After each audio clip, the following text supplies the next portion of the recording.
యథార్థవంతుల్ని బలపరచడానికి యెహోవా కనుదృష్టి లోకమంతా చూడండి, ఆయన చూస్తున్నాడు ఎవరు యథార్థంగా ఉన్నారు, ఎవరు నమ్మకంగా నన్ను ఆరాధన చేస్తున్నారు, ఎవరు నమ్మకంగా నన్ను సేవిస్తున్నారు, ఎవరు యథార్థవంతులై ఉన్నారో దేవునికి కన్నులు వారి మీద ఉంటాయట. స్తోత్రం చెప్పడు హల్లెలూయా.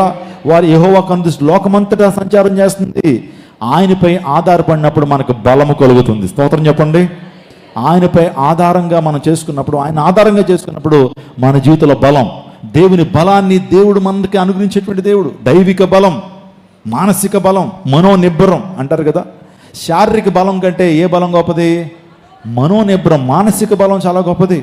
ఈ ప్రపంచంలో చాలామంది గొప్ప గొప్ప వారు ఉన్నారు. మీకు అందరికీ ఈ జనరేషన్లో చెప్పుకోవాలంటే మహాబలుడు ఎవరంటే మైక్ టైసన్. సో ఈ జనరేషన్కి అంత తెలియపోవచ్చేమో, కానీ సో జెన్జీ జనరేషన్ వాళ్ళకి బాగా తెలుసు. ఎందుకంటే మైక్ టైసన్ అనేటువంటి వ్యక్తి మహాబలుడు అని అతను క్యాప్షన్ ఇచ్చారు. ఆ మహాబలుడు రోజుకి 100 గుడ్లు ఈజీగా సునాయాసంగా తింటాడు. మార్నింగ్ అలా లేచి 100 గుడ్లు అలా తింటాడట. తిని 2-3 సార్లు ఆవిడ జిమ్లోకి వెళ్ళి 2-3 వెయిట్స్ ఎత్తుతాడు. మొత్తం ఆ 100 గుడ్లు ఏమైపోతాయి? అరిగిపోతాయి. సో అతనిది 6 ఇంచ్ పంచ్ అంటారు అనమాట. అంటే ఇక పంచ్ని 6 ఇంచ్ లాక్ కొడితే అవతలోడు యొక్క బుర్రకే పగిలిపోవాల్సిందే. ఒక ఆవును కొట్టాడట ఒకసారి అలాగే. సో 6 ఇంచ్ పంచ్ లాక్ కొడితే మొత్తం అదంతా ఈ యొక్క ఫిస్ట్ వెళ్ళిపోయి దాంట్లో ఉండిపోయిందంట. అంటే అంత పవర్ఫుల్ ఫిస్ట్ అనమాట, అంత పవర్ఫుల్ పంచ్ అతనిది.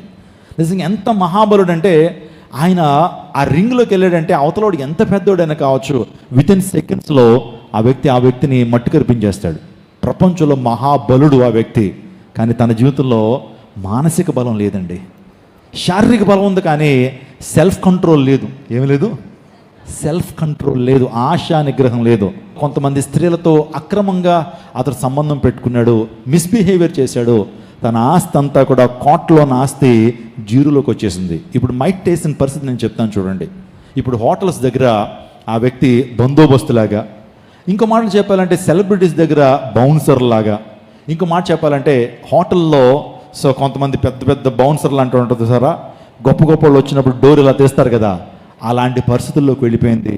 అతని జీవితంలో మానసిక బలం లేకపోవడం ద్వారా శారీరక బలం అయితే ఉంది కానీ ఆత్మీయ బలం లేదు, మానసిక బలం లేదు. అందుని బట్టి ఆ వ్యక్తి సంపాదించుకున్న ప్రతి ఆస్తి కూడా కోల్పోవడం జరిగింది. ఎన్నో కేసుల్లోకి వెళ్ళిపోయాడు, ఎన్నోసార్లు జైల్లోకి వెళ్ళిపోయాడు.